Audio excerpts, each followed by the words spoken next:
Hi friends, Siragadikka ஆசை serial next பிரேமோ என்ன மாதிரியான ட்விஸ்ட் ஆக்க போகுதுன்னு பார்க்கலாம். முத்து இவரை எங்கேயோ பார்த்த மாதிரி இருக்கு, ஆனால் எங்கே பார்த்தோம் தெரியலையேன்னு சொல்லிட்டு மணியை திரும்ப சொல்கிறாங்க.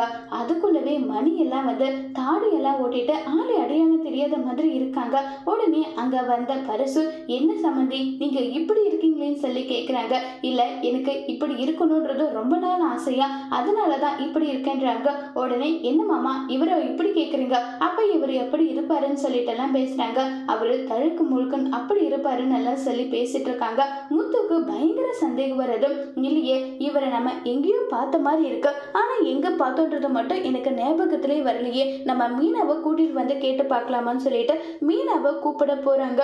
உடனே மணி, ஐயோ அந்த பொண்ணு சரியான பஜாரியாச்சே, வாயை திறந்தா மூடவே மாட்டா, அவ பார்த்தா கண்டுபிடிச்சிடுவாளே, இப்ப என்ன பண்றதுன்னு தெரியலையே. நமக்கு எப்படியாவது நம்ம தங்கச்சியோட பையன் கல்யாணத்தை பார்த்தே ஆகணும். இன்னொரு பக்கம் ரோகிணி பொண்ணோட வாழ்க்கை, அந்த பொண்ணு என்னதான் நம்பி இருக்கா. பல முறை நான் அவகிட்ட உண்மையை சொல்லிடுன்னு சொல்லி பார்த்தேன், இவ சொல்ற மாதிரி தெரியலையே. இப்ப என்ன பண்றது ஒண்ணுமே புரியலையேன்னு சொல்லிட்டு ரொம்பவே குழப்பத்துல இருக்காங்க மணி. அதோட இந்த பிரம்பவை முடிச்சிருக்காங்க.